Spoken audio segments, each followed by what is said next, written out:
Subscribe करें और bell दबाएं ताकि कोई खबर रह न जाए।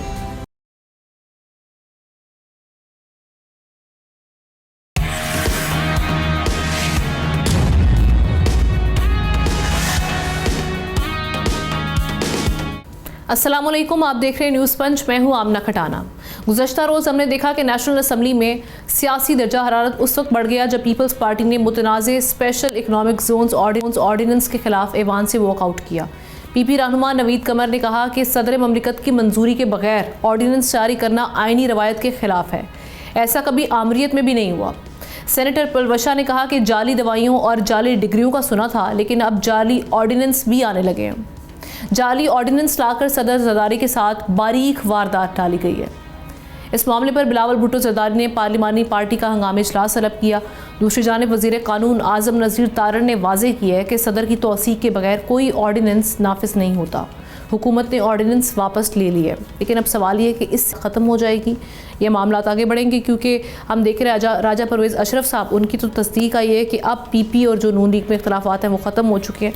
लेकिन ये बेसिकली मुतनाज़ मामला हुआ क्यों, कैसे ये गलती हुई कि जो सारी सिचुएशन बनी, सदर के फॉर्मल असेंट के बगैर एक ऑर्डिनेंस का इशू हो जाना, इसकी ज़रूरत क्यों पेश आई मुस्लिम लीग नून को, अंदर की कहानी बेसिकली है क्या, और इस ऑर्डिनेंस के बारे में भी जानने की कोशिश करेंगे। ये बेसिकली है क्या, कहाँ पर कॉन्फ्लिक्ट पाया जाता है।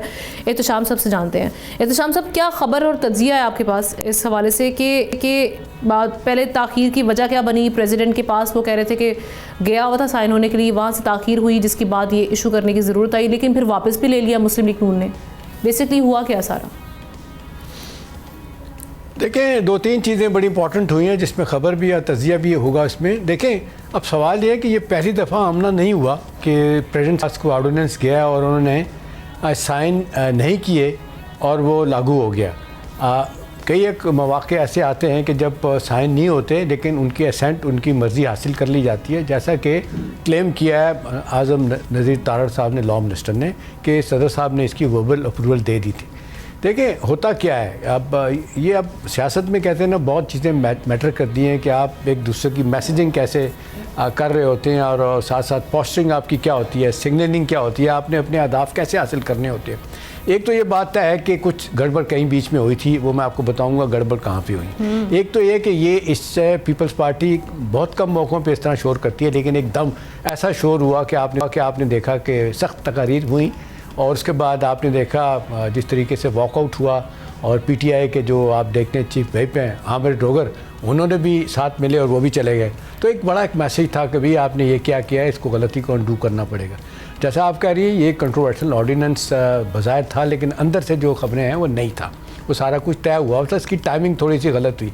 एक तो यह है कि एक खबर ये भी है कि जिस तरीके से सुहेल आफरीदी का वहाँ पे जिस वक्त एयरपोर्ट पे पहुँचे, सैयद गनी साहब ने बड़ा इस्तकबाल किया, जनाब उनको चादर पहनाई और सारा कुछ हुआ। उस पे कुछ लोग कहते हैं कि वो भी कहीं से नाराज़गी का इजहार हुआ था कि ये क्या किया है, ठीक है ना, ये नहीं होना चाहिए। तो बाद में आपने देखा उनकी 2 दफ़ा मुलाकात तय हुई चीफ मिनिस्टर के साथ, मुराद अली शाह साहब के साथ, लेकिन मुलाकात नहीं हुई। अभी देखने सख्त प्रेस कॉन्फ्रेंस की है मेमन साहब ने और शर्जील मेमन ने, उन्होंने कहा जी ये तो दहशत गर्दी करवाने के लिए आए थे, ये था वो था, वो सख्त बातें थी। अब 2 इम्पॉर्टेंट चीज़ें हैं। एक तो आप जो पूछते हैं कि ये ऑर्डिनेंस है क्या।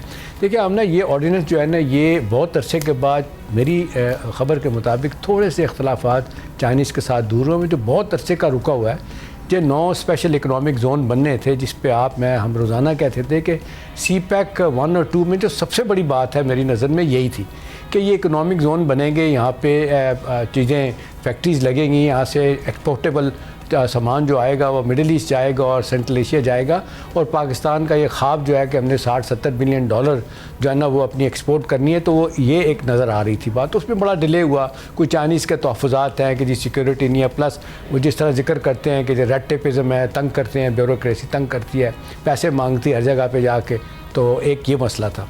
अब ये जो जब आया इसमें, तो एक तो ये कि इनको पता नहीं था। फिर कहा जाता है कि जो ख़बर है वो ये है कि जी ये जो 9 इकनॉमिक जोन बनने से हुकूमत ने अपने तौर पे तय कर लिया था कि सूबों में कहाँ कहाँ बनने हैं।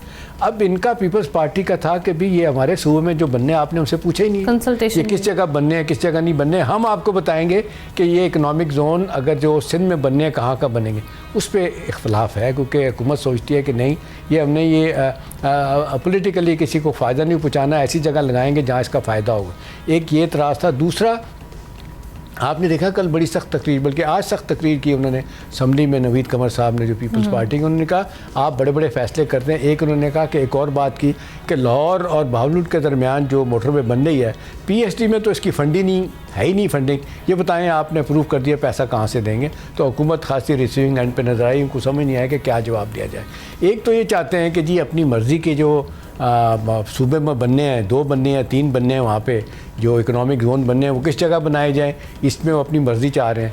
लेकिन ये चीज़ें तो ये वाकई प्रोविंशियल जुरिस्डिक्शन का मामला नहीं है कि आप कंसल्टेशन किए बगैर। देखिए वो ये कहते हैं, हाँ वो ये कहते हैं कि जी देखें ना, जब आपने अपना मकसद होता है तो आप कह देते हैं कि जी ये सूबाई मामला है, ये आप तो हमला कर रहे हैं सूबाई खुद मुख्तारी पे, ये कर रहे हैं, ना हो तो खामोशी से सारी चलती रहती है।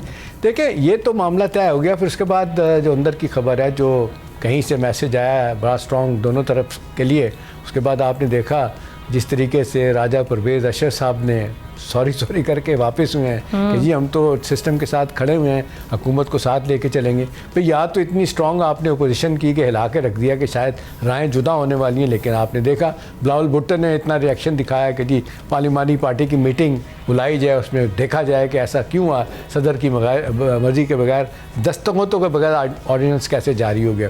तो देखें वो बिज़नेस एज यूजुअल दोबारा शुरू हो गया है।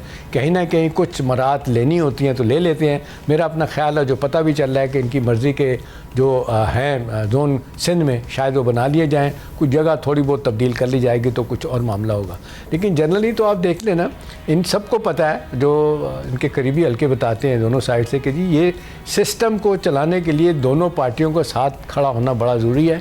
इनके दरमियान इख्तलाफात होते रहेंगे तो दूर हो जाएंगे। और दूसरा हमने दोनों पार्टियों को भी पता है, अगर हम लड़ेंगे इख्तलाफ करेंगे तो तीसरा जो बैठा हुआ है वहाँ पे डाला जेल में, फ़ायदा उसकी पार्टी को होगा। नतीजतन वो जो कहते हैं ये सहूलतों की जो है ना ये जारी है इनकी, वो चल रही है, वो चलती रहेगी। साहब अभी 28वीं तरमीम का भी तो कहा जा रहा था ना कि 2026 के आगाज़ में ही आ जाएगी 28वीं तरमीम। अगर आती है तो उसमें हम देख रहे हैं कि 18वीं तरमीम के हवाले से बात होगी, और उसमें जो नहरों का मामला है, ये मामला आपको लगता है दोबारा उठेगा और फिर दोबारा से ये जो क्राइसिस है मुस्लिम लीग नून और पीपल्स पार्टी का ये बन सकता है? देखिए हम ना पीपल्स पार्टी तो बड़ा स्ट्रांगली इन बातों पे सोचती हैं कि जी नहरों वाला मामला तो मैंने आपको कहा है कि वो दाखिल दख्तर हो गया, वो तो नहीं होगा। एक बावलपुर से जो नहर निकलनी थी वो उन्होंने निकाल लिया है, उस पर कोई इतना बड़ा एतराज़ नहीं। तो जो बाकी 7-8 बननी थी नहरें वो तो मामला रुक गया है। अब दूसरा सवाल जो है ना, ये जो प्रोविंशियल ऑटोनॉमी और ये कि जी एनएफसी को रिव्यू करना और 18वीं तरमीम जो है ना उसके अंदर जो तरमीमें सजेस्ट की गई वो होना, इस पर गिव एंड टेक होगा। और मैं आपको ये बता सकता हूँ, दावे से तो नहीं कहता, लेकिन मुझे इतना पता है कि अल्टीमेटली सहमत हो जाएगी पीपल्स पार्टी।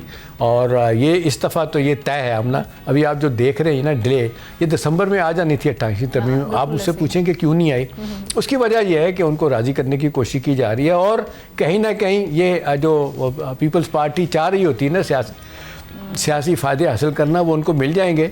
और इस पे 2 चीज़ों पे जो मैं आपको आज बता देता हूँ जो इत्तेफाक हो जाना है, वो ये है कि ये बात तो ज़बानी तौर पे तो पीपल्स पार्टी मान गई है कि जी ठीक है। ख़ास तौर पे आपने देखा कि जो मई में हमारी लड़ाई हुई जिसमें शर्मनाक हमने शिकस्त हिंदुस्तान को दी, उसके बाद तो पीपल्स पार्टी ये मानती है कि जी पाकिस्तान की फ़ौज की अफवाज पाकिस्तान के लिए बजट बढ़ाना ज़रूरी है। और ये काम अकेले जो है ना फेडरल गवर्नमेंट नहीं कर सकती। अब क्योंकि आप एनएफसी का चंक जो है ना वो आप ज़्यादा ले जाते हैं बजट में, सारा कुछ आपको मिल जाता है। तकरीबन आप यूँ समझ लें 57% के करीब जो है ना ये नेशनल डिविजिबल पूल में से पैसा आपको चला जाता है। तो उसके बाद फिर हुकूमत के पास पैसा नहीं बचता कि डेवलपमेंट पैसे करनी है, और ख़ास तौर पे कर्ज़े उतारना और ये जो दिफा के लिए पैसा चाहिए। इस पर कहा जा रहा है कि दिफा के मामले में पीपल्स पार्टी तैयार हो गई है कि जी हम अपना बजट कुछ सरेंडर करेंगे दिफा के मामले में। तो मेरा ख्याल है ये अल्टीमेटली आमना गिव एंड टेक होगा, लेकिन इस दफ़ा ज़रूर होगा। अब ऐसा नहीं है कि जो इस वक्त हम देख रहे हैं कि भरपूर मुखालफत जो पीपल्स पार्टी की तरफ से की जा रही थी एनएफसी अवार्ड का रिव्यू करने की, और ये जो आप देख रहे हैं बाकी इश्यूज़ के ऊपर अपना क्या कहते हैं प्रोविंशियल ऑटोनमी 18वीं तरमीम, उसमें मेरी इतला ये है कि जो मेन प्रोविजन है 8 से 10 उस पर काम कर लिया गया। हुकूमत ने अपना रोड मैप बना लिया है और ये जिसको कहते हैं आउट ऑफ कोर्ट सेटलमेंट होती है, इनकी आउट ऑफ द पार्लियामेंट बैठ के या जिसको कहते हैं गिव एंड टेक करके मामला तय हो जाएगा। लेकिन ये हो गया हमने, ये मैं इतना बता सकता हूँ कि 18वीं तरमीम आवे ही आवे। ये कब आएगी अब देखना ये है कि अपना दिसंबर में नहीं आई, जनवरी में लोग तवक्को कर रहे हैं, शायद इसमें थोड़ा सा डिले हो जाए, लेकिन ये आएगी जो बताया गया। जी ठीक, बहुत शुक्रिया एहतशाम साहब इस पर तज्जिया पेश करने के लिए। साथ ही रहिए, आगे बढ़ते हैं नाजरीन, कुछ बात करेंगे ईरान की सिचुएशन के हवाले से। अमेरिका के सदर डोनाल्ड ट्रंप ने ईरान से तिजारत करने वाले ममालिक पर 25% टैरिफ लगाकर आलमी मईशत में हलचल मचा दी है। चाइना ने इस फैसले को यकतरफा और गैर कानूनी करार देते हुए वाज़ेह किया है कि टैरिफ वॉर का कोई फातह नहीं होता। दूसरी तरफ ईरान के अंदर सूरत हाल मज़ीद संगीन हो चुकी है, जहां क्रैकडाउन में इंसानी हुकूक की तंजीम के मुताबिक 648 अफराद हलाक बताए जा रहे हैं। ईरानी पार्लियामेंट के स्पीकर का कहना है कि मुल्क में इस वक्त मुआशी, नफसियाती, अस्करी और दाखिली बदअमनी पर मुश्तमिल 4 महाजों पर जंग लड़ रहे हैं। ईरानी वज़ीर ख़ारजा अब्बास इराक़ची ने ऐलान किया है कि ईरान जंग और मुज़ाकरात दोनों के लिए तैयार हैं और हालात कंट्रोल्ड हैं। तुर्की ने ताकत के इस्तेमाल की मुखालफत की है, जबकि यूरोपीय यूनियन ईरान पर इजाफी पाबंदियों पर गौर कर रहा है। लेकिन सिर्फ ये सिचुएशन नहीं है, वहाँ देख रहे हैं कि प्रो गवर्नमेंट प्रोटेस्टर्स वो भी हमें कल सड़कों पर नज़र आए और एक ह्यूज रैली वहाँ पर गवर्नमेंट के हक़ में और अमेरिका और इजराइल के मुखालिफ जो नारेबाजी है वो देखने को मिली।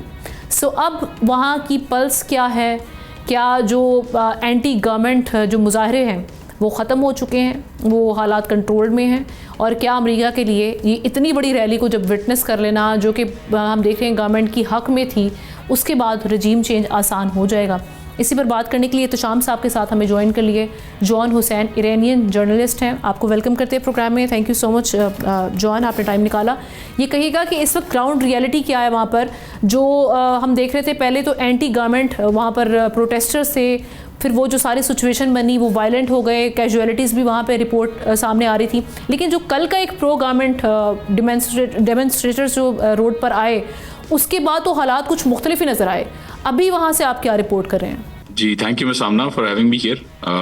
बिल्कुल, जो प्रोटेस्ट ट्रेडिशनली कहते हैं, जो शुरू में जेन्युइन थे और बाद में राइट्स में तब्दील हो गए और बिल्कुल फिर फुल ब्लोन वायलेंस की तरफ चले गए, वो थर्सडे और फ्राइडे तक एस्केलेट हुए थे। लेकिन फ्राइडे के बाद जब गवर्नमेंट का बयान आया कि हम सख्ती से डील करेंगे राइटर्स के साथ, बिल्कुल खत्म हो गए राइट्स। और प्रोटेस्टर्स को भी कहा गया कि you have the peaceful right to protest, आप प्रोटेस्ट करना आप करें, लेकिन कोई राइट अगर तो आप सब जो है वो खतरे में होंगे। फिर तो जाहिर सी बात है, फिर प्रोटेस्टर्स भी उस चीज को मद्देनजर रखते हुए वायलेंस के खदशे में नहीं निकले बाहर और बिल्कुल खत्म हो गए प्रोटेस्ट मेजर शहरों में। हाउएवर रिपोर्ट्स, लोकल रिपोर्ट्स और स्टेट रिस्पांस जो था, आपने समझते कि उसकी वजह से ये जो प्रोटेस्ट था ये ज़्यादा ह्यूज भी हो गया, वायलेंस की जानिब मामला गए, या आप समझते हैं कि ये बिल्कुल फेयर था ये सारे मामला? स्टेट रिस्पांस क्या था पहले ये देख लेते हैं। स्टेट रिस्पांस तो ये था कि उन्होंने कहा कि हम सेंट्रल बैंक के प्रेसिडेंट को रिमूव कर देते हैं, नया सेंट्रल बैंक का प्रेसिडेंट आप मुंतखब करें, पार्लियामेंट मुंतखब करे, उसको ले आएंगे। अच्छा, उसके अलावा फिस्कल और मॉनेटरी पॉलिसीज में कुछ प्रोग्राम्स डिस्कस किए गए, यूनिफिकेशन ऑफ एक्सपोर्ट और फ्री मार्केट रेट को मिलाने की बात की गई, वो भी इंप्लीमेंट किया गया। तो गवर्नमेंट का रद्द-ए-अमल मेरा नहीं ख्याल कि प्रोटेस्ट की एस्केलेशन, पहले तो प्रोटेस्ट की डाइसेक्ट करना प्रोटेस्ट को बड़ा इंपॉर्टेंट है, लेकिन मैं जनरल टर्म यूज करूंगा, प्रोटेस्ट की एस्केलेशन जो है वो इस बुनियाद पे नहीं थी कि गवर्नमेंट का रिस्पांस हार्श था, क्योंकि गवर्नमेंट का रिस्पांस बहुत सॉफ्ट था।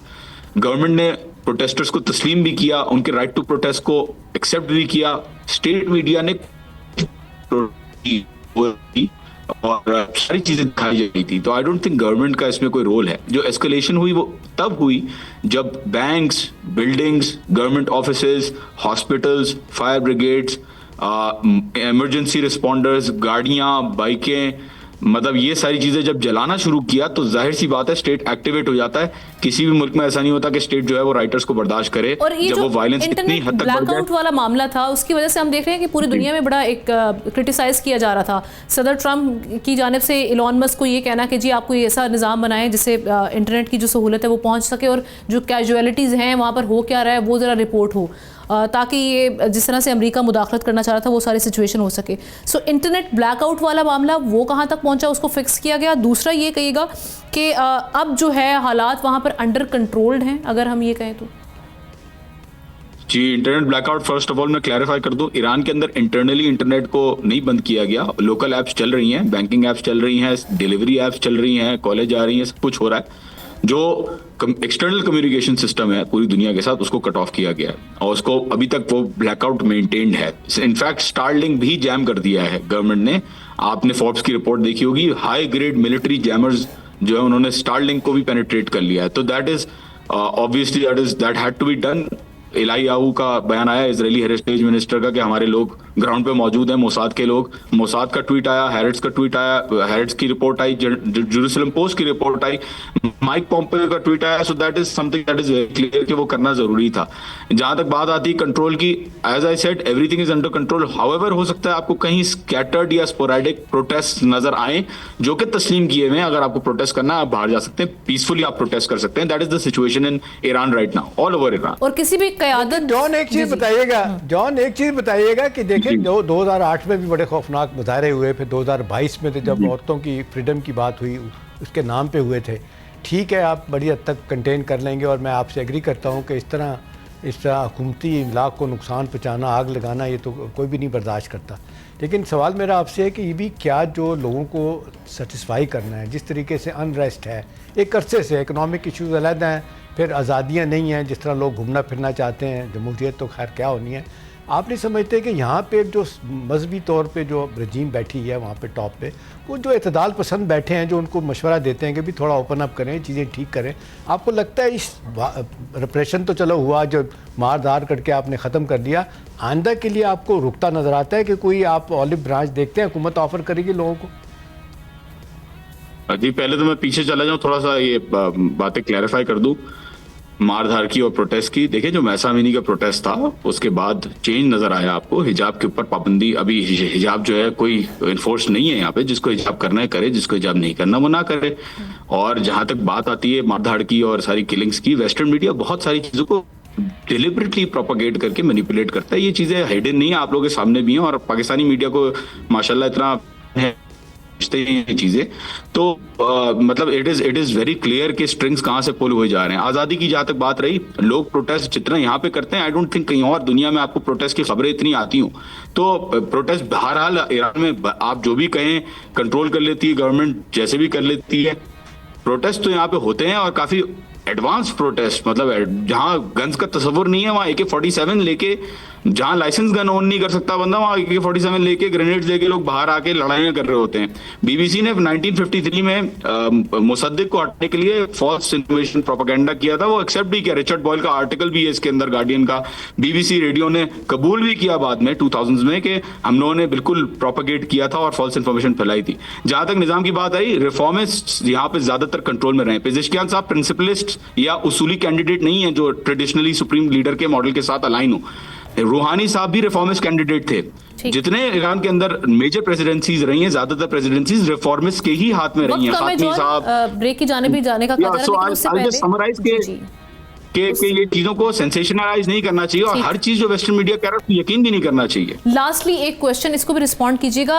हम जब भी देखते हैं कि कोई भी क्राइसिस हो, तो जब तक आपकी लीडरशिप को पूरी कौम की हिमायत हासिल ना हो तो आप कोई किसी भी किस्म की जंग नहीं जीत सकते। सो अभी हम क्या कहें कि मेजॉरिटी जो है वो इस रजीम के हक में ही है, या आप समझते हैं कि ऑब्वियसली अगर रजीम के हक में नहीं हुआ तो रजीम चेंज अमेरिका के लिए आसान हो जाएगा, लेकिन अगर वो रजीम चेंज करने की कोशिश करता है और कौम इस वक्त इस सेटअप के हक में है, तो फिर तो ऑब्वियसली मामला बड़े ख़राब होंगे। आप क्या देख रहे हैं वहाँ पर, क्या विटनेस कर रहे हैं?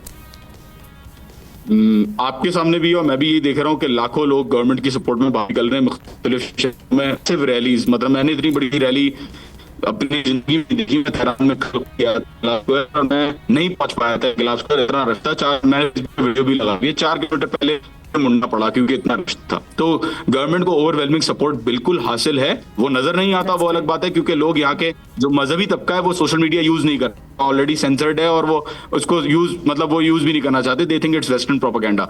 तो क्लियर है कि यहाँ पे गवर्नमेंट को मेजोरिटी हासिल है और बिल्कुल सही असेसमेंट की मैं सामना आपने कि जहाँ पे मेजोरिटी सपोर्ट लूज होगा वहां पे नेचुरली विदाउट एनी वहां पे भले आप टैंक रोड पे ले आए, वहां पे जो आवाम तख्ता पलट देगी अगर मेजोरिटी ऑपोजिशन में है तो।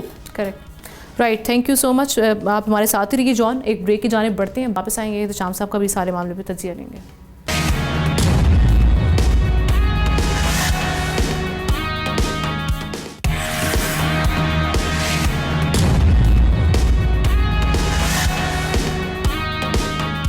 वेलकम बैक नाजरीन। एक बार फिर बात करेंगे ईरान की सारी जो सिचुएशन इस वक्त बनी हुई है और इसमें जो प्रेसिडेंट ट्रंप की धमकी है 25% टैरिफ के हवाले से कि ईरान के साथ जो भी ट्रेड करेगा उस पर 25% टैरिफ लगा दिया जाएगा। अब इसमें हम देख रहे हैं कि चाइना, इराक, यूएई और साथ ही साथ तुर्की, इनके बारे में कहा जाता है ये मेन जो हैं पार्टनर्स हैं ईरान के साथ ट्रेडिंग के। सो इनका किस हद तक रद्द-ए-अमल आएगा, जैसे कि चाइना के रद्द-ए-अमल के हवाले से हमने बात भी की। एहतशाम साहब, आप क्या देख रहे हैं कि ये जो सारे मुमालिक हैं ये सिचुएशन में किस हद तक रद्द-ए-अमल दे सकते हैं, क्या रोल प्ले कर सकते हैं, और एक साथ थ्रेट देना, टैरिफ की धमकी देना, इकोनॉमिकली भी यानी हम देख रहे हैं कि मामलात ख़राब करना, और फिर मिलिट्री एक्शन के हवाले से भी प्रेसिडेंट ट्रंप के हवाले से खबरें आ रही हैं कि वो गौर कर रहे हैं इस पर भी। ये दो सिचुएशन एक साथ क्रिएट करना, तो इससे आपको लगता है कि ईरान के साथ जो सिचुएशन है वो एस्केलेशन मज़ीद बढ़ेगी, या आप समझते हैं कि नहीं अब मामला जो है वो मुज़ाकरात से हल हो सकते हैं? ना, इस सूरत में हो सकती है और जो बड़ी हद तक हो भी रही है। देखिए जिस तरीके से प्रेसिडेंट ट्रंप जो है ना बड़ा वाज़ेह तौर पे कह चुके हैं, जी I don't care about any morality, मेरी अपनी मोरालिटी में हमला करूँगा। उन्होंने तो वाज़ेह तौर पे कह दिए, बावजूद इस बात के वो ये भी कहते हैं कि हमसे बात करने की अब ईरानी हुकूमत कोशिश कर रही है। देखिए दो चीज़ें बड़ी इंपॉर्टेंट हैं हम ना, एक तो जो वहाँ से जो ख़बरें आ रही है ना, रॉयटर, BBC और AFP, वो तो बता रही है कि बड़ा खौफनाक किस्म का रिप्रेशन और क्रैकडाउन जारी है वहाँ पे लोगों के ऊपर। लेकिन एक खबर ये भी आती है कि जी बड़ी हद तक ये दूसरे मरहले में जो जिस तरीके से सिक्योरिटी के अदारों ने और अफवाज भी शामिल हो गई हैं, लोगों को मारा गया है, उसके बाद से किसी हद तक ये मामला दब गया है। लेकिन कुछ लोगों का ख्याल है कि अब क्योंकि इंटरनेशनली इनको बहुत सपोर्ट मिल रही है, जिस भी आपने कहा अमेरिकन 25% टैरिफ की बात कर रहे हैं, यूरोपियन यूनियन ने फैसला किया है कि हम टैरिफ लगाएंगे। और दूसरा आपने देखा कि उन्होंने इनिशियली ये किया हमना कि जो ईरान में सफ़ीर हैं यूरोपियन यूनियन के हेडक्वार्टर ब्रसल में, उन्होंने ईरानी डिप्लोमेट्स को मना कर दिया कि आप यहाँ नहीं आएंगे। ये बड़ी डेवलपमेंट है। दूसरा आप देख लें कि कुछ जो इतलात आ रही हैं कि मुख्तलिफ़ ममालिक में वो ईरानी डिप्लोमेट जो जिनके बारे में कहा जा रहा है कि एलिजली सपोर्टर हैं जो मुजाहिरीन के ईरान में, उनको उन्होंने ईरान की हुकूमत ने बुलाया है, वापस तेहरान बुलाया। अब सरजनिश होगी, पूछा जाएगा क्या नहीं है, लेकिन इससे ईरान का इमेज तो ख़राब हुआ है। देखिए हम ना अब जो बात सामने आई है ना, अब जो अंदर हालात ख़राब हो गए हैं। अब जिस तरीके से ईरानी करेंसी रियाल जो है ना कोलैप्स कर गई है और लोगों के दोनों एंड्स मीट करना मुश्किल हो गया। वाक़तन जो हम मुहावरतन नहीं कहते कि जिस तरह 2 वक्त का खाना है ना लोगों को नहीं मिल रहा, महंगाई इतनी ज़्यादा हो गई है, और फिर जितनी हुकूमती इदारों में मिसमैनेजमेंट है, करप्शन है और रिप्रेशन का बाजार गर्म है, बुरे तरीके से मारा जाता है। आज न्यूयॉर्क टाइम की स्टोरी में एक जगह ये कहा गया कि ये जो मामला दिसंबर 28 में जो शुरू हुआ था, ये नए मुजाहरे शुरू हुए थे, तो उन्होंने कहा कि कैसे शुरू हुए। उसने रिकॉल किया कि 89 में जब चाइना में तिएननमेन स्क्वायर के सामने मुजाहरे हो रहे थे और एक लड़का, उसको टैंक बैन कहते हैं, वो जाके आगे खड़ा हो गया और उसके ऊपर से टैंक गुजर गया। यहाँ पे भी यही कहा जा रहा है कि ये 28 दिसंबर के बाद जो मामला बहुत तेज़ हुआ, एक नौजवान लड़का जो है ना वो काली जैकेट में आता है, वो सिक्योरिटी फोर्सेस का रास्ता रोकता है और वो जब उसको हटाने की कोशिश करते हैं तो अपनी जैकेट फेंक देता है, वो कहता मारो मुझे, और गोली मार दी जाती है, वो बंदा वहीं मर जाता है। उसके बाद से बड़ा शदीद रिएक्शन वहाँ पे आया। तो इत्तेशाम साहब, ये जो सारी सिचुएशन में चाइना का जो रिएक्शन आया है, इसको इलिसिट और यूनिलैटरली सैंक्शंस का जो उन्होंने कहा है, उन्होंने कहा कि हम देख रहे हैं कि ट्रेड वॉर में कोई भी विनर नहीं होता। सो ये रिएक्शन आना, इससे हम क्या गेज कर सकते हैं कि डिप्लोमेटिकली अगर कोई मिलिट्री एक्शन होता है अमेरिका की जानिब से ईरान पर, तो चाइना कैसे रिएक्ट कर सकता है या क्या रोल प्ले कर सकता है? देखिए आमना, आपको याद होगा कि जब पहली दफ़ा चाइना पे 100% टैरिफ लगे थे तो उस वक्त प्रेसिडेंट शी का एक बयान आया था 2-3-4 दिन के बाद। उन्होंने यही बात कही थी कि ट्रेड वार में कोई विनर और लूज़र नहीं होता, आपको अपने अहदाफ तरीके से बाहमी रजामंदी से तय करने होते हैं। तो देखें ये तो जिसको कहते हैं सफारती तौर पे या पॉलिटिकली जिस तरह चाइना हैंडल कर रहा है तो बड़े खूबसूरत तरीके से कर रहा है। उस तरह पुतिन का अभी तक इस तरह बयान नहीं आया। कंडमनेशन तो शुरू में आई थी कि जब ये कहा गया था कि जी जो अब ईरान पे भी हमला किया जाएगा, वेनेजुएला पे भी कंडमनेशन आई थी।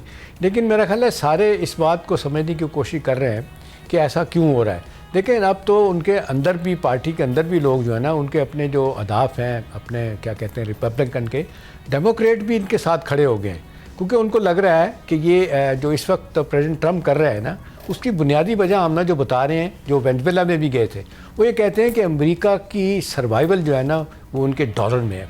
और डॉलर का जब से आपको याद होगा, जब से सऊदी अरब में तेल निकला था 50s के बाद, तो ये किंग फैसल मरहूम जो है उनसे ये तय हुआ था कि ये हमेशा तिजारत तेल की डॉलर में होगी। अब आपने देखें चाहे ब्रिक्स हों, चाहे वेनेजुएलन के लोग हों, कोलंबिया के लोग हों, जब ये बात करते हैं कि हम इससे निकलेंगे, हम तिजारत डॉलर में नहीं अपनी करेंसी में करेंगे या किसी और करेंसी में, तो अमेरिका का बड़ा खौफनाक रिएक्शन आता है। तो एक बुनियादी वजह तो तेल अब कब्ज़ा करने की वहाँ पे वेनेजुएला में ये थी। इधर भी ये मसला ये है कि ईरानियों के साथ उतनी सख्ती इस तरीके से नहीं हुई थी, क्योंकि आपने देखा सख्त पाबंदियाँ हैं। ईरान अपना तेल, बावजूद दूसरा बड़ा मुल्क है तेल पैदा करने वाला, वो स्मगल करके आधी प्राइस में ब्लैक में अपना तेल बेचता था। चाइना और इंडिया वो बांगे धोल लेते थे तेल, लेकिन बाद में आपने देखा वो अपना पीछे हट गए हैं, उस तरह तेल नहीं ले रहे। तो ये कहने की हद तक तो आमना ज़रूर होगा एक दुनिया में जिसको कहते हैं कि असर तो थोड़ा बहुत होगा, लेकिन ना अमेरिका के ओपनली को अपोज करने के लिए तैयार नहीं। इसलिए लोग कह रहे हैं कि जो करके वो डिवाइड एंड रूल वाला तो हम देख रहे हैं कि करके सब मरेंगे। भारत अब चूंकि हम देख रहे हैं उस तरह की हिमायत अब भारत की भी नहीं रही अमेरिका के साथ, जो एक इनके ताल्लुकात थे, जो सख्तियां वहाँ से बर्दाश्त करनी पड़ी। अभी जो प्रेसिडेंट ट्रम्प का अब वाला दौर है उसके बाद, सो आप समझते नहीं, आप नहीं समझते कि अब सिचुएशन ऐसी है कि जब ईरान वाली जो सूरत हाल बन रही है, ऑब्वियसली इससे रीजन में भी असरात आएंगे, ये जंग फैल सकती है। तो अभी ही टाइम है कि चाइना, रशिया ये कोई लाहा अमल तैयार करे, कोई हिकमत अमली तैयार करें, ताकि अमेरिका के आगे बंद बांध सके, वरना अमेरिका तो एक एक करके तमाम ममालिक को खा जाएगा। देखिए, हम ना बरसों बाद अमेरिका ने जो काम दिखाया ना, आपने देखा हमेशा डिफेंस बजट 1% आधा परसेंट उनका बढ़ता था। ऑलमोस्ट 50% बजट उन्होंने बढ़ा दिया, $900 बिलियन से $1.5 ट्रिलियन का बजट डिफेंस का कर दिया है प्रेसिडेंट ट्रम्प ने। वो दुनिया को एक दिखाने के लिए है कि जी देखें अब ये जंगें होंगी, हमारी बढ़तरी को कोई चैलेंज करेगा तो हम राउंड डालेंगे। कर सकते हैं नहीं कर सकते ये अपनी जगह सवाल है, लेकिन चाइना और रशिया को बड़ा अच्छी तरह पता है कि दोनों मिलके भी अगर लड़ेंगे तो शायद मेरा ख्याल है मिलिटरीली इस वक्त अमेरिका का मुकाबला करना मुश्किल होगा। अब आप देख लें प्रेसिडेंट ट्रम्प तो तुले हुए हैं कि जी हमने जो अपने अहदाफ हासिल करने हैं और पूरा मौका तलाश कर रहे हैं कि हमने वहाँ पर रजीम चेंज करनी, क्या करना है। रज़ा पहलवी भी हैं, कुछ और लोग भी हैं जिनके साथ होगी बात। लेकिन ये बात आप जो बात कर रही हैं बड़ी संजीदगी से सोचने वाली बात है कि हमारे जो ममालिक हैं, रीजन के जो ममालिक हैं, चाइना, पाकिस्तान, बाकी उनके साथ क्या होगा। और हमारी तजारत तो वैसे हम तो आप देख लें वीक विकेट पे हमारे मामलात ऐसे ही चल रहे हैं, तो हम इसको कैसे ओवरकम कर सकते हैं। जो बात इस वक्त हो रही है ब्रसल में जो बात हो रही है ना हमना, वो ये है कि इस मसले को बातचीत के ज़रिए हल किया जाए। वो सपोर्ट तो अमेरिका को दे रहे हैं, लेकिन उनको अंदाज़ा है कि ये बात बढ़ गई तो फिर खुदा ना खास्ता जो लोग प्रेडिक्ट कर रहे हैं कि जी तीसरी आलमी जंग होगी तो शायद उसकी तरफ जाए, लेकिन ये मेरा ख्याल है सबके लिए खौफनाक मरहला होगा। ये आए। बहुत शुक्रिया एहतशाम साहब एंड जॉन हुसैन, दोनों का हम शुक्रिया अदा करते हैं। आगे बढ़ते हुए कुछ बात करेंगे अफगान इशू के हवाले से। नाजरीन, अफगानिस्तान में 1 माह के दौरान तालिबान के खिलाफ मुसल्लह मज़ाहमत में वाज़ेह इजाफा देखा गया है। नेशनल रेजिस्टेंस फ्रंट और अफगानिस्तान फ्रीडम फ्रंट ने मुख्तलिफ सूबों में 16 हमले करके 48 तालिबान जंगजू हलाक और 25 को ज़ख्मी कर दिया। हमलों के हवाले से कंदूज सर फहरिस्त रहा, जबकि पंजशेर, बकलान, फारियाब, बदख्शां और काबुल में भी तालिबान की चेक पोस्टों और गाड़ियों को निशाना बनाया गया। दूसरी जानिब हम देख रहे हैं कि करदम दहशतगर्द तंजीम के सरगना हाफिज़ गुल बहादुर ने अपने ग्रुप को हिदायत की है कि वो अफ़गान शहरियों को पाकिस्तान में कार्रवाइयों के लिए इस्तेमाल ना करें। जबकि भारत में हम देख रहे हैं कि एक बार फिर भारत के साथ इंगेजमेंट का सिलसिला जारी है अफ़गान तालिबान का।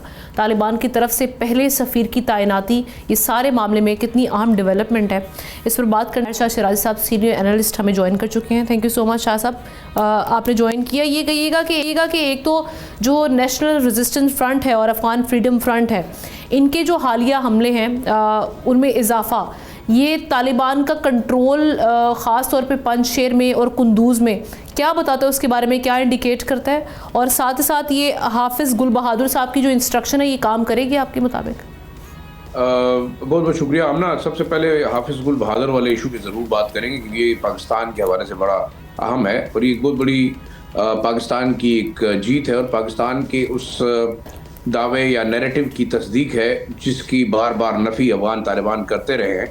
हाफिज़ गुल बहादुर का ये ऑडियो मैसेज जो है वो अपने तमाम कमांडर्स को किया है जिसमें उन्होंने इस बात को जो है वो बड़ा स्ट्रिक्टली फॉलो करने के लिए कहा है कि आपने पाकिस्तान के अंदर अफगान रिक्रूट्स या जंगजू नहीं भिजवाने, क्योंकि जब भी इस किस्म का हमला होता है तो उसके बाद पाकिस्तानी अथॉरिटीज़ जब तमाम वेरिफिकेशन करती हैं तो उसमें अफगान जंगजुओं का पाकिस्तान में जो है वो असर व रसूख या इस लिहाज से दहशतगर्दी की कार्रवाई में मुलविस होने के सबूत सामने आते हैं, जिससे अफगान तालिबान रजीम जो है बड़ी नाराज़ है और उन्होंने हाफिज़ गुल बहादुर को बड़ा स्ट्रिक्टली वार्न किया है कि वो अफगान तालिबान जो है वो अपने साथ शामिल नहीं करेंगे। आइडियालॉजी इन दोनों की एक है, लेकिन ये पाकिस्तान के उस स्टांस की इंडोर्समेंट करती है कि अफगान सरजमीन पाकिस्तान के खिलाफ इस्तेमाल हो रही है। रादर हम ये कहें कि अफगान तालिबान जंगजू इस वक्त ISK में, TTP में, हाफिज़ गुल बहादुर का जो ग्रुप है इत्तेहादुल मुजाहिदीन उसके अंदर, और इसके साथ साथ जो है वो अंसारुल इस्लाम ग्रुप जो है उसके अंदर भी शामिल होकर पाकिस्तान के खिलाफ लड़ रहे हैं। और ये एक बहुत बड़ा पाकिस्तान की कामयाबी है कि खुद दहशतगर्द तंजीमें मानने के लिए तैयार हो गई हैं कि पाकिस्तान के खिलाफ अफगान तालिबान भी लड़ रहे हैं और उसकी सरजमीन भी इस्तेमाल हो रही है। दूसरी बात, आप अफगान तालिबान के खिलाफ हमलों में इजाफे की बात है, वो बिल्कुल सेंट्रल अफगानिस्तान हो या नॉर्दर्न अफगानिस्तान, वहाँ तो बिल्कुल रेट नहीं है अफगान तालिबान रजीम की और इसमें अब कोई दूसरी राय नहीं है। और जिस तरीके से अफगान रेजिस्टेंस फ्रंट ने तकरीबन 15-16 हमले किए हैं, 48 से भी ज़ायद अफगान तालिबान हलाक हुए हैं, कई ज़ख्मी हुए हैं 25 के करीब। लेकिन इसमें एक और बड़ा अहम आपको एक खबर दूँ, ये है कि ज़्यादातर इन इलाकों में पक्तिका, खोस, निमरोज़, फरा, बागलान, बदख्शान, इसमें अफगान तालिबान कमांडर्स जो हैं वो अपने मुखालफिन को दहशत का निशाना बना रहे हैं, उनके घरों पे हमले किए जा रहे हैं और इसके साथ साथ उनकी प्रॉपर्टीज़ पे कब्जा किया जा रहा है। और ये मेरे ख्याल में अफगान तालिबान रजीम इन मामलात से बेखबर है, जो कि बिल्कुल इस बात का सबूत है कि बहुत सारे इलाकों के अंदर जो अफगान तालिबान कमांडर हैं वो अपनी मर्ज़ी से अपने मुखालफिन को, ख़ास तौर पर जो पिछली हुकूमतों में थे या पिछली अफगान नेशनल आर्मी के अंदर थे, उनको निशाना बना रहे हैं। कई मकामात पर ये भी इतलात है कि घरों को लूटा गया है, उनकी प्रॉपर्टीज़ पर कब्जा किया गया है, जिसकी वजह से काफ़ी ज़्यादा इंतशार जो है वो अंदरूनी तौर पर अफगानिस्तान के अंदर काफ़ी हद तक पैदा हो गया है। और ये जो हाफिज़ गुल बहादुर साहब हैं, इनकी जो इंस्ट्रक्शन को अगर फॉलो किया जाता है तो आप क्या समझते हैं कि किस हद तक पाकिस्तान में जो टेररिस्ट अटैक्स हैं उनमें कमी देखने में मिलेगी? देखिए, हाफिज़ गुल बहादुर तो स्पेसिफिकली आप समझ लें कि नॉर्थ वज़ीरिस्तान और बनू वगैरह और ये एरियाज़ के अंदर अटैक्स करते हैं और ये किसी ज़माने में गुट तालिब समझे जाते थे, जो कि अक्रॉस द बोर्ड अफगानिस्तान में अमेरिका और उसके इत्तेहादियों के खिलाफ लड़ते रहे। लेकिन इस वक्त अगर आप देखें तो उनका ज़्यादातर हमले, जो डेडली हमले पाकिस्तानी सिक्योरिटी फोर्सेस पर हुए हैं, वो हाफिज़ गुल बहादुर ग्रुप की जानिब से हुए हैं। और एक जो कहते हैं फेस कवर करने के लिए और अफगान तालिबान रजीम को प्रोटेक्ट करने के लिए ये एक ऑर्डर उन्होंने इशू किया है। बाकी मुझे नहीं लगता कि जंगजू जो है आएंगे नहीं या जो है वो शामिल नहीं होंगे। हाँ, एक बात ज़रूर है कि अब हो सकता है कि वो पाकिस्तानी शनाख्ती कार्डों के साथ आएँ या पाकिस्तानी डॉक्यूमेंट्स के साथ आएँ, फेक डॉक्यूमेंट्स लेके आएँ या अफगान जो कार्ड्स हैं वो इस्तेमाल न करें, तो ये एक बड़ा फैक्टर हो सकता है। लेकिन फिर भी मूवमेंट के लिए उन्हें किसी न किसी आइडेंटिटी की ज़रूरत पड़ेगी। अब टैक्टिक्स शायद चेंज करें। और देखिए, एक बड़ी चीज़ मैं बताऊँ आपको कि अफगानिस्तान के अंदर काबुल में अगर मौलवी नूर वली महसूद की सरबराही में TTP का इजलास होता है एक मकामी होटल में और अफगान तालिबान उसको प्रोटेक्शन फराहम करते हैं, तो इससे बड़ा सबूत क्या होगा? मेरे ख्याल में अब इंटरनेशनल कम्युनिटी को शायद सोचना चाहिए कि जिस तरीके से अफगान तालिबान पाकिस्तान की डिस्टेबलाइजेशन पर लगे हुए हैं और जिस तरीके से इंडियन नेक्सस के साथ काम करते हुए पाकिस्तान के वेस्टर्न बॉर्डर को जो है वो न्यूट्रलाइज करने की कोशिश करते हैं, ये इन सब के लिए खतरनाक होगा। ये सिर्फ पाकिस्तान के लिए नहीं, बल्कि हमने देखा कि ये दहशतगर्दी जो है वो इन तक भी जाएगी। लिहाजा इससे पहले कि ये फैले, मेरे ख्याल में पाकिस्तान का साथ देना चाहिए इंटरनेशनल कम्युनिटी के। और ये जो एनवॉय अपॉइंट किए इन्होंने भारत में अफगानियों ने, और इससे पहले काबुल में हम देख रहे थे कि भारतीय एम्बेसी का खुलना, ये किस हद तक ख़तरा है आगे, ना सिर्फ पाकिस्तान के लिए बल्कि जो रीजनल प्लेयर्स हैं जो हम देख रहे थे कि इसमें रोल भी प्ले करने की कोशिश कर रहे थे, इन सब के लिए?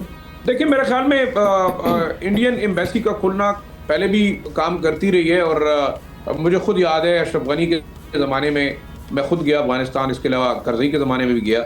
वहाँ पे अगर आप देखते हैं तो काबुल के अंदर जितनी NGOs का नेटवर्क था, जितने आपके डिप्लोमेट की शक्ल में इंडियन रा के एजेंट्स मौजूद होते थे, और हैरानगी की बात यह कि वो पश्तो ज़बान भी जानते थे, उर्दू भी जानते थे, और they were very much interactive with Pakistani delegation या जो जर्नलिस्ट जाते रहे हैं। तो इसका मतलब ये है कि एक बार फिर अगर वही एक्सपेरिमेंट अफगान तालिबान रजीम दोहराती है तो ये काफ़ी मुश्किल होगा पाकिस्तान के साथ ताल्लुकात बेहतरी की तरफ लाने में। और अगर पाकिस्तान के साथ इनके ताल्लुकात बेहतर नहीं होते तो अफगान कौम के लिए नुकसान होगा, क्योंकि इस वक्त आप देखें कि रेजिस्टेंस फ्रंट और आर्म्ड स्ट्रगल के अलावा पॉलिटिकल फ्रंट भी इनके खिलाफ बोल रहा है। ताजिर जो है वो अफगानिस्तान के वो ओपनली अब अफगान तालिबान रजीम को क्रिटिसाइज कर रहे हैं कि उनकी वजह से कारोबार भी तबाह हो गया है, इकॉनमी बिल्कुल बर्बाद हो गई है, और जो डेवलपमेंट के चांसेस थे वो बड़ी हद तक कम हो गए हैं। ज़्यादातर डेवलपमेंट के काम रुक गए हैं। अफगानिस्तान के मुख्तलिफ शहरों में जो डेवलपमेंट के काम थे वो तकरीबन बिल्कुल स्टैंड स्टिल पे हैं। उसकी वजह यह है कि पाकिस्तान से सरिया, सीमेंट और जो कंस्ट्रक्शन मटीरियल था उसका जाना बंद हुआ है। सेंट्रल एशियन रिपब्लिक से उनका आना और उसके टेक्सचर में इतना ज़्यादा फ़र्क है कि अफगान ट्रेडर्स बहुत ज़्यादा परेशान है। दूसरा देखिए, मेडिसिन का बिजनेस था, फ्रूट का बिजनेस था, मिनरल का बिजनेस था, कोयले का बिजनेस था, वो मुकम्मल तौर पर बंद हो गया है। तो अब मेरे ख्याल में अफगानिस्तान की इकॉनमी वो रिलाई कर रही है सिर्फ अमरीकी इमदाद पे या गैर मुल्की। और ऑब्वियसली अगर वहाँ से भी सख्ती बढ़ गई तो जैसे हम ईरान में इस वक्त सिचुएशन देख रहे हैं कि इकोनॉमी जब सफ़र करती है तो फिर किस तरीके से ऐसे प्रोटेस्ट जो हैं वो ट्रिगर होते हैं। Thank you so much. Programme के आखिर में बात करेंगे आर्टिफिशियल इंटेलिजेंस के हवाले से। दुनिया में तेज़ रफ्तार तरक्की ने अब रियासतों को भी खबरदार कर दिया है। इलॉन मस्क के सोशल मीडिया प्लेटफॉर्म एक्स पर इस्तेमाल होने वाले AI चैटबोट ग्रोक जिसको हम देखते रहे कि पहले मुस्कुराहटें लेकर आया अपने दिलचस्प जवाब की वजह से, अपने विट की वजह से, लेकिन अब शदीद तनकीद की जद में आ चुका है और ख़तरा बन चुका है। ग्रोक पर बेसिकली इल्ज़ाम है कि वो असल तस्वीर को इस्तेमाल करके फहश तस्वीर खुसूसन ख़वातीन और बच्चों से मुतालिक मवाद तैयार करता है। जी हाँ, इस पर हम देख रहे हैं कि इंडोनेशिया और मलेशिया के रेगुलेटर्स ने ग्रोक तक रसाई रोक दी है। हुकाम का कहना है कि मौजूदा हिफाजती निज़ाम इस ख़तरनाक रुझान को रोकने में नाकाम हो चुका है। इंडोनेशिया की हुकूमत ने जिनसी डीप फेक मवाद को इंसानी वक़ार और बुनियादी हुकूक की संगीन खिलाफ वर्जी करार दिया है। मलेशिया का कहना है कि ग्रोक का बार बार गलत इस्तेमाल फहश और बग़ैर इजाज़त तस्वीर बनाने के लिए किया गया। हुकाम के मुताबिक ऐसी जाली तस्वीर मुतासरा अफराद की ज़हनी सेहत, समाजी ज़िंदगी और साख को शदीद नुकसान पहुँचा सकती है। अगरचे ग्रोक ने इमेज फ़ीचर्स को महदूद किया, मगर क्रिटिक्स के मुताबिक मसला जूं का तू मौजूद है। ये पाबंदियां नाज़रीन ऐसे वक्त में लगी हैं जब यूरोप, बरतानिया, भारत और फ्रांस भी ग्रोक की जांच कर रहे हैं। लेकिन सवाल ये है कि क्या AI की रफ्तार पर काबू आएगा? ये टेक्नोलॉजी इंसान की हदूद तय करने लगेगी। इस खबर के हवाले से कमेंट सेक्शन में जाके आप अपनी राय का इजहार कर सकते हैं। हमें प्रोग्राम से इजाज़त दीजिए, इंशाल्लाह कल मुलाकात होगी। अल्लाह हाफ़िज़।